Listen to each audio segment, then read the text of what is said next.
Welcome to Inside Gaming. I'm not Brian, but it's weekend roundup time and we have got to talk about the news, starting with Overwatch 2. As you've likely already heard, the launch of Overwatch 2 has been pretty rough. The game launched on Tuesday, October 4th, and almost immediately began suffering from severe server queue and connection issues, which were further complicated by multiple denial of service or DDoS attacks. Many frustrated players posted on social media images of being queued behind 30 to 40,000 players, waiting for hours just to see the title screen. Many would see the queue shrink over time only to get a server error and then be put back into the queue once again. Others who were lucky enough to get in were met with laggy matches or simply disconnected from their game mid-match. On launch day, Overkill.WTF's Kevin Walmer tweeted, "Overwatch 2 is awesome. I've already played 5 rounds of game server connection failed. Such a good mode." On launch day, it was reported that the server issues were due to multiple DDoS attacks. Around 1 p.m., Mike Ibarra tweeted, "Teams are working hard on server issues with Overwatch 2. We are humbled by the excitement of players and will continue to focus on issues and get players into the fun. Thanks for your patience." 30 minutes later, Ibarra added, "Unfortunately, we are experiencing a mass DDoS attack on our servers. Teams are working hard to mitigate/manage. This is causing a lot of drop/connection issues." Meanwhile, upset players and content creators continued to languish and post about incredibly long queue times, lag, and server issues in general. By about 9:30 p.m., there was finally another update, this time from Overwatch director Aaron Keller, who tweeted, "We're steadily making progress on server issues and stability, as well as working through a second DDoS attack. We're all hands on deck and will continue to work throughout the night. Thank you for your patience. We'll share more info as it becomes available." So yeah, trying to get into an Overwatch 2 match on launch day and through the following day was a bit of a nightmare. And unfortunately, server issues weren't the only thing contributing to Overwatch 2's disastrous launch. Many players who were actually able to log in were dismayed to see that none of their Overwatch 1 unlocks and microtransaction purchases carried over to the new game, which was a promised feature around the time Overwatch 2 was officially revealed. According to Blizzard, this is a known issue in which a bug was actually preventing players from getting a merge accounts prompt. The process also reportedly has been taking a little while for some, so hopefully that one gets resolved pretty quickly or is already resolved by the time this video goes up. But it's certainly frustrating for those who are eager to see their progress carry over from the old game, especially considering Blizzard completely shut down the servers for Overwatch 1, meaning there's actually no way to go back and access that stuff if it doesn't carry over to Overwatch 2. But wait, that's not all. Many players also encountered frustrations with Blizzard's new defense matrix protocol for Overwatch 2, which initially required all players to register a phone number to play the game. Blizzard posted to a blog before the game's launch stating, "Starting October 4th, 2022, all players across all platforms, including consoles, are required to have a phone number attached to their Battle.net account to launch Overwatch 2. Blizzard said because Overwatch 2 is free to play, the new SMS Protect protocol would help fend off an inevitable influx of cheaters and other bad actors. However, there was a ton of backlash from the community. For one, Blizzard's increasingly deteriorating reputation has made players skeptical of sharing their phone number just to play a video game, but also the limitations around VoIP and prepaid programs made many feel like they were being punished for having alternative phone plans. Particularly, the limitations affected the game's younger audience. Families with multiple kids who would usually play together said they couldn't afford to go out and get a phone plan with individual numbers for all their kids just so they could play Overwatch. To make matters worse, even those who had eligible phone numbers were finding that they couldn't register because they would get an error message saying that their phone number was already in use by another account. In response to the rising tide of collective criticism and upset players, on Wednesday, October 5th, Blizzard issued an official apology for the server issues and partially revoked the phone number requirement. They wrote, "First, we want to apologize to our players. We expected the launch of Overwatch 2 to go smoothly. We hold ourselves to a higher standard and we are working hard to resolve the issues you are experiencing." They added, "We want to provide transparency on the issues, fixes we have made so far, and give you all insight as to how we're moving forward." The forum post links to a list of known issues tracker for Overwatch 2, and then Blizzard addressed the SMS Protect issues, writing, "We've made the decision to remove phone number requirements for a majority of existing Overwatch players. Any Overwatch player with a connected Battle.net account, which includes all players who have played since June 9th, 2021, will not have to provide a phone number to play." The change was officially applied on Friday, October 7th, but Accounts that were not connected to Battle.net, as well as new accounts, will still have to meet SMS Protect requirements, meaning those players will still have to register a phone number. Blizzard also added that regardless of an account being new or old, if you were caught cheating, you will likely get banned. The apology post addressed another issue where players were wrongfully being tagged as new to the game, forcing them into Overwatch 2's first-time user experience, or FTUE, in which they would have to play 100 matches to unlock all the modes and characters, perhaps even after having already spent over 100 hours in the original game. As for the larger issues surrounding queue times, server crashes, and stability, Blizzard said they have fixed a number of issues, but players should still expect to see queues. So overall, a huge mess for Blizzard and the developers of Overwatch 2, and we haven't actually talked about the game itself yet at all. For people who actually had extended access to the game, reports have been fairly positive, but Overwatch 2's Metacritic sits 10 points under the original. Notably, the user score at the time of this recording sits at a dismal 1.2, but that's likely because the game has been getting review bombed due to all the server issues, and it doesn't really have anything to do with actual takes on the game's meta or how it plays compared to Overwatch 1. Anyways, IGN's Simon Cardy gave the game an 8, saying, Overwatch 2's switch to a 5v5 format breathes new life into what was once the sharpest shooter around. It just hasn't quite recaptured all of that glory yet. Game Informer's Brian Shea was a little higher on his experience, giving it a 9, writing, Overwatch 2 doesn't flip the formula the way you might expect a long-awaited numbered sequel would, but through various clever tweaks, it's a well-rounded evolution of the experience into which I've poured more than 1,000 hours since 2016. I may never recreate the magic of those first few years in Overwatch, but Overwatch 2 is a big step towards restoring the faith in the franchise and has me thinking it's time to pour a few more 100 hours into my favorite team-based shooter. Meanwhile, other sites like GameSpot and Polygon have seemingly held off on scoring their review, maybe until some of the bigger issues are sorted or additionally until promised content has been released for the game. This could be a situation where they give it an evolving review score, but as of the time of this recording, no scores from those sites yet, and there's a few others too. Polygon's Michael McWhorter, who put over 900 hours into the first game chasing down every skin, had high praise for Overwatch 2's gameplay, but said he was cynical about the game moving from loot boxes to a battle pass progression system, since it could basically cause players like him to burn out after feeling pressured to spend money to chase daily or weekly goals month to month. McWhorter also noted that we still don't know much about Overwatch 2's non-competitive content, when it will arrive, or how much it will cost. There's supposed to be single player content and PvE content in there. Still no real word on when that's arriving. There is a roadmap, but those modes aren't specifically, listed or detailed there. McWhorter concluded, enjoying Overwatch 2 is an exercise in cautious optimism, not just in the future direction of its ever-changing lore and world, but in the idea that years of new content will ultimately deliver on the promise of a full sequel. This is a sentiment I saw across a lot of reviews of the game. There are some tweaks, to the core structure of the game, but basically it still pretty much just feels like Overwatch. And without all of that new additional content, this isn't really feeling like a super new game. It kind of looks the same and it, for the most part feels the same aside from the new characters and some changes with the meta there. But yeah, this is very much Overwatch. It's a real bummer compared to the launch of the first game, where people basically spent an entire month freaking out over team comps and fan art.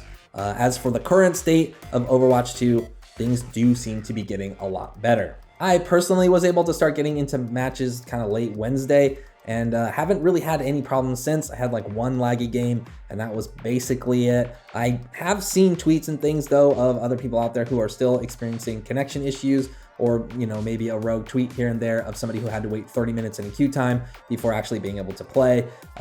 So yeah, there's still some issues, but definitely not as many as there were in the first 2 days of launch there. All right, let's get to the rest of the stories. Brazil has approved Microsoft's plans to acquire Activision Blizzard for $68.7 billion. This is notable because it was during Brazil's review of Microsoft's proposal that we first learned publicly that Sony was pushing back on the acquisition altogether. Now, this was back in August, where Sony responded to a questionnaire issued by Brazil's regulatory body. Specifically, Sony said, Call of Duty is so popular that it influences users' choice of console, and its community of loyal users is entrenched enough that even if a competitor had the budget to develop a similar product, it would not be able to rival it. Since then, we saw Phil Spencer respond saying they offered PlayStation a deal that would ensure Call of Duty would stay on PlayStation for many years into the future. Then Jim Ryan shot back and said, no, the deal was inadequate on many levels and it was only for 3 years. Then we saw Sony praise a more detailed investigation of the Activision acquisition in the EU, telling GamesIndustry.biz, by giving Microsoft control of Activision games like Call of Duty, this deal would have major negative implications for gamers and the future of the gaming industry. We want to guarantee PlayStation gamers continue to have the highest quality gaming experience, and we appreciate the CMA's focus on protecting gamers. That was followed by another report that Jim Ryan allegedly flew to the EU headquarters in Brussels to further share his company's concerns about Microsoft's plans to buy the Call of Duty developer. Then Microsoft made a website dedicated to saying how great it would be for the industry overall after the acquisition finalizes. And now here we are. Brazil has approved the proposal, and ultimately it seems like Sony's efforts might fall flat as other countries around the world start approving the deal as well. Brazil's regulatory body, CADE, said they are interested in protecting Brazilian consumers, not the interests of a particular or specific competitor. Thanks to a translation posted on Reset Era, we can see an official kind of statement on the issue from Brazil's regulators, which reads, in this sense, although it is recognized that part of the users of PlayStation consoles from Sony could decide to migrate to Xbox in the event that Activision Blizzard games, and especially Call of Duty, become exclusive to the Microsoft ecosystem, SG/CADE does not believe that such a possibility represents in itself a risk to competition in the console market as a whole. So there you go. Obviously, Sony is no stranger to trying to lock up exclusive rights to games or even DLC for a limited time or whatever. So it is a little bit ironic to see them going so hard after Xbox here. And globally, they do appear to be the only publisher pushing back as hard. At least that's been a majority of the reporting. And unfortunately for them, they do stand to lose a lot of money. But it also seems like a lot of other countries are probably going to follow Brazil's lead in the coming months. Moving on, CD Projekt Red has confirmed that a Cyberpunk 2077 sequel is already in development, and it's being helmed by a new team being formed in the United States. According to the developer, they have grown enough to warrant working on 2 AAA games in-house simultaneously. In a press release, CD Projekt Red Management Board Vice President Piotr Milubowicz wrote, "Our plans are ambitious and require a lot of work, commitment, and further development. To this end, we want to create a new team in Boston, which, together with the developing team from Vancouver, will become CD Projekt Red North America. This move will allow us full access to the talent pool from North America." Further clarification was provided in a tweet thread posted by Cyberpunk 2077 Quest director Paweł Sasko, who said, "My tunes, I see you were asking, so I would like to clarify. After the release of Cyberpunk 2077 Phantom Liberty, that's the upcoming DLC for the current game, I'm going to focus primarily on the new Cyberpunk 2077 project, codenamed Orion." Sasko added, "I'm moving to Boston together with the core team responsible for Cyberpunk 2077 to establish a new studio and be the foundation for the North American team. Working together with the Vancouver crew and the devs from Warsaw, we are going to deliver you a banging next game." That's not all though, not by a long shot. If you saw some of our reporting earlier this week, in the same press release alongside an investor relations presentation, CD Projekt Red confirmed they currently have 7 games in various stages of development, including the Cyberpunk sequel that we just talked about and the new Witcher game that was teased back in March. That one will be the start of a new trilogy for the Witcher franchise. The next mainline Witcher game is codenamed Project Polaris and has over 150 people working on it internally at CD Projekt Red. Reportedly, Polaris is expected to release sometime in 2025, followed by a sequel in 2028, and then the trilogy will close out with a 3rd game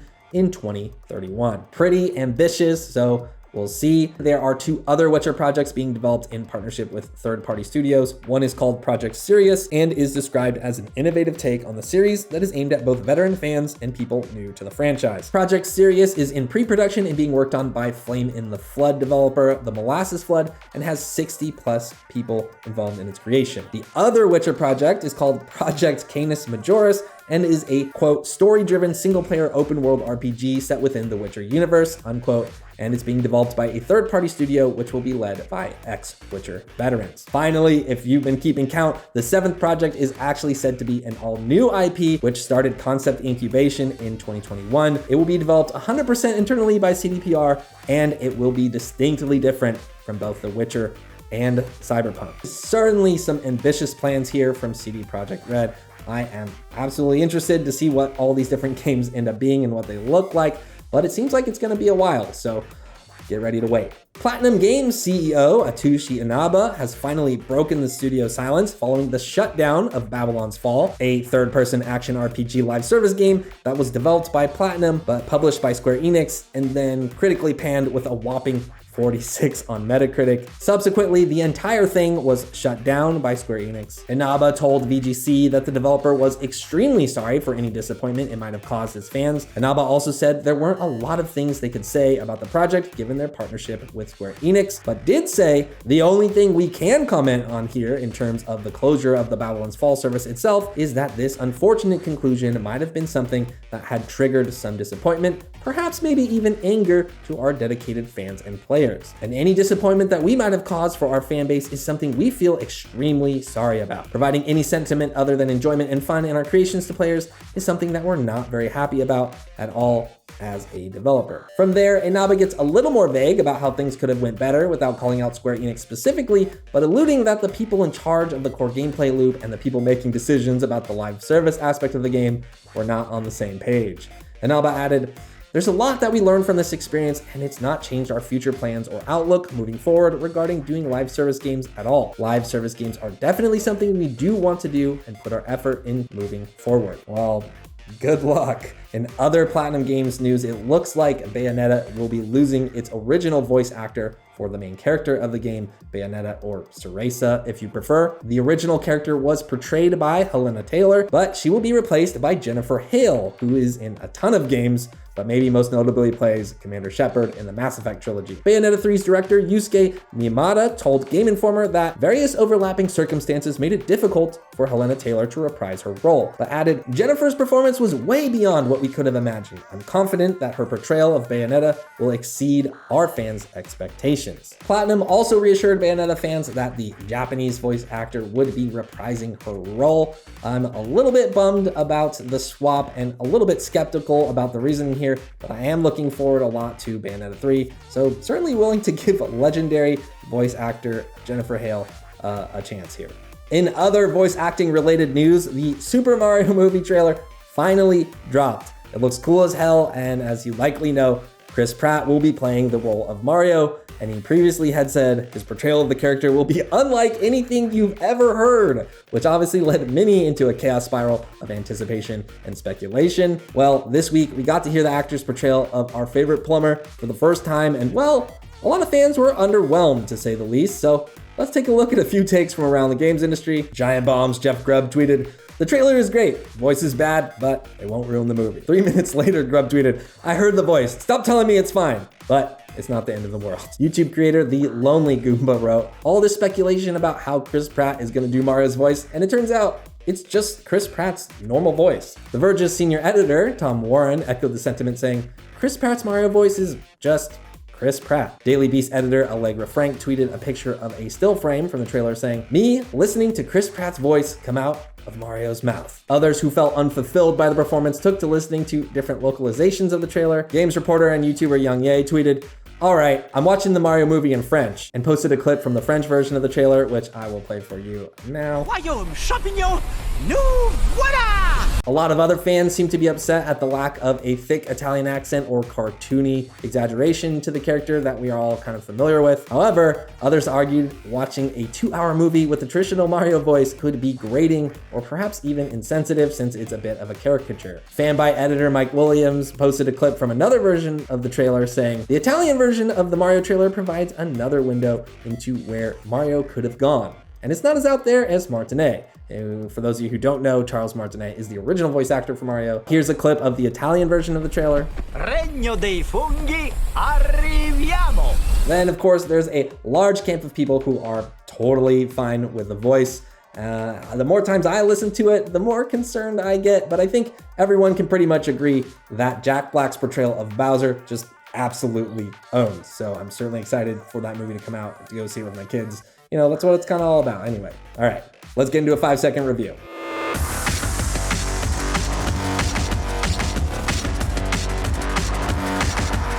There are few feelings worse in this world than solo queuing in Overwatch. and then just completely getting obliterated by the opposing team who's clearly on comms. Okay, maybe it's not that bad, but it's at least on the level of getting kicked in the nuts.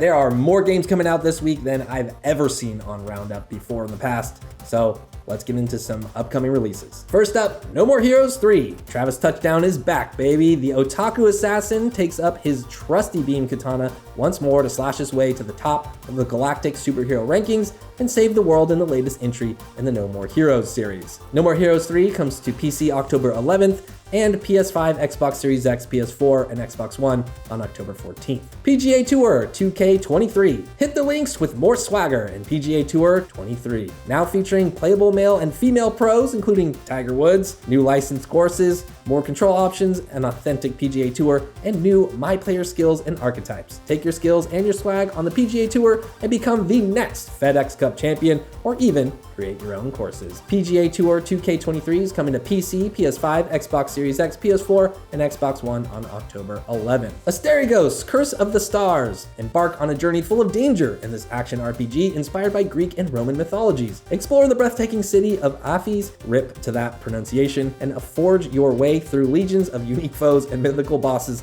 to discover the truth behind the city's curse. Asterigos, Curse of the Stars is coming to PlayStation 5, PlayStation 4, and PC on October 11th. Evil, betray your friends and lie your way to victory. Inspired by popular multiplayer social deduction party games such as Werewolves and Among Us, this is a new take on the concept with real-time gameplay and interaction. Evil comes to Xbox Series X and S, Xbox One, and PC on October 11th. In Sound Mind is an imaginative first-person psychological horror with frenetic puzzles, unique boss fights, and original music by The Living Tombstone. Journey within the inner workings of the one place you can't seem to escape, your own mind. In Sound Mind comes to Switch October 11th. Lego Brick Tales. In this puzzle adventure, use an intuitive brick-by-brick building mechanic to solve puzzles and bring your creations to life. Experience a charming story as you explore beautiful Lego dioramas and help the people inhabiting them. Lego Brick Tales comes to PC, PS4, Xbox, and Switch October 12th. PC Building Simulator 2. Grow your empire as you learn to repair, build, and customize PC at the next level. Experience deeper simulation, an upgraded career mode, and powerful new customization features. Use realistic parts from 40+ hardware brands to bring your ultimate PC to life. PC Building Simulator 2 hits a PC release on October 12th. Time Melters, strategy, witches, and time travel. Featuring both a single player and a co-op campaign and designed by a small indie team of 3 people, Time Melters is a strategy adventure featuring a unique game mechanic which allows the players to go back in time and fight alongside themselves. Time Melters is coming to PC October 12th. War Pips is what would happen if a classic strategy game and a tug-of-war game had a baby made out of tanks and napalm, okay? That's a visual. Assemble your army from a diverse roster of infantry, vehicles, and airplanes. Deploy troops, call down airstrikes, and launch missiles, all without that pesky micromanagement. War Pips comes to PS5, Xbox Series X, PS4, Xbox One, and Switch October 12th. The Case of the Golden Idol, a new kind of detective game that allows you to think and investigate freely. Discover clues surrounding 12 strange and gruesome deaths and build your own theory. Pick your suspect, deduce the motive, unmask the awful truth. The Case of the Golden Idol is coming to PC October 13th. The Darkest Tales. When a nightmare creeps into reality, the only ones that can help are those whose magical powers were believed in since childhood. A brave teddy bear heads to the far side of happily ever after to rescue his owner, Alicia. The Darkest Tales is coming to PC, Xbox, and Switch October 13th. The Eternal Cylinder. Control a herd of charming creatures called Trebum and explore an unforgettable alien world filled with exotic life forms and surreal environments. Discover dozens of mutations to overcome puzzles, explore new biomes, and survive on a dangerous planet. The Eternal Cylinder is coming to PS5 and Xbox Series X on October 13th. Fueled Up. Fueled Up is a chaotic couch co-op spaceship recovery game for up to 4 players. You and your crewmates must fuel, fix, and rescue damaged spaceships before the evil space octopus gets its tentacles on them. Fueled Up is coming to PC, PS4, and Xbox One October 13th.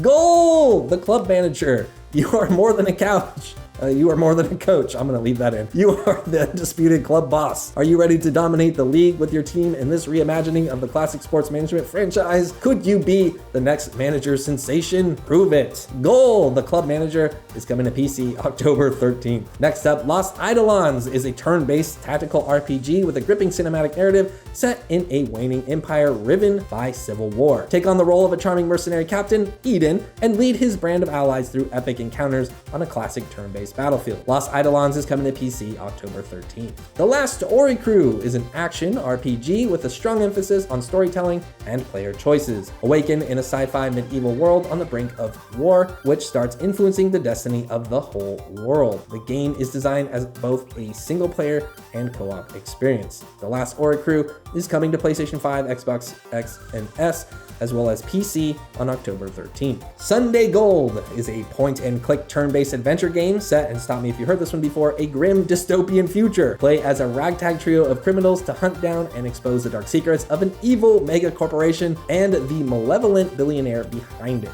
Sunday Gold is coming to PC October 13th. Triangle Strategy, a new tactics RPG from the team who brought you the Bravely series and Octopath Traveler, an epic tale brought to life with stunning HD 2D graphics. Make difficult decisions in this story set against a backdrop of the war-torn continent of Norzelia. Triangle Strategy is coming to PC on October 13th. Trifox is a colorful and cartoonish action adventure featuring a phenomenal fox with a multitude of talents. Choose from a trio of classes, warrior, mage, engineer, or mix and match abilities to create a tailor-made hero. Trifox is coming to Switch October 13th and then PC, Xbox Series X, and Xbox One on October 14th. Winter Games 2023 is a classic sports game in a modern guise. The player can prove his or her athletic abilities in 10 dynamic winter sport disciplines, for example, ski jumping, biathlon, skycross, skeleton, or Super G. Winter Games 2023 is coming to PC, PS5, Xbox Series X, PS4, Xbox One, and Switch on October 13th. Dragon Ball: The Breakers. Dragon Ball: The Breakers is an online asymmetrical action game in which a band of 7 ordinary citizens tries to survive a classic Dragon Ball rival, such as Cell, Frieza, and Buu, who will hunt and evolve into an unstoppable force. Dragon Ball: The Breakers comes to PC, PS4, Xbox One, and Switch on October 14th. Oh man, this is a lot of games. NHL 23. Grab your friends, hit the ice, and make history in NHL 23. Customize your own franchise experience or make a legendary lineup in Ultimate Team, which now includes women's national team members for the first time ever. Experience new last chance puck movement gameplay and even customize all sorts of victory celebrations. NHL 23 is coming to PlayStation 5, Xbox X and S, PlayStation 4, and Xbox One on October 14th. Nickelodeon Kart Racers 3 Slime Speedway. Play as over 40 iconic characters, drift, slide, and boost your way to the finish line on tracks inspired by legendary Nickelodeon shows. Nickelodeon Kart Racers 3 Slime Speedway is coming to PlayStation 5, Xbox Series X and S, PlayStation 4, Xbox One, Switch, and PC on October 14th. And finally, Scorn is an atmospheric first-person horror adventure game set in a nightmarish universe of odd forms and somber tapestry. Isolated and lost inside this dreamlike world, you will explore different interconnected regions. The unsettling environment is a character itself. Somber tapestry and unsettling environment is kind of underselling the look of this game a little bit. Anyways, Scorn is coming to PC and Xbox Series X on October 14th. All right, that's all the news for today. Thank you everyone so much for sticking around. Starting next week, if all goes according to plan, we will have a new host for Roundup going forward. And I think you all are going to be very surprised by who that person is. So please get excited for that. Have an absolutely fantastic weekend, and we'll catch you next week.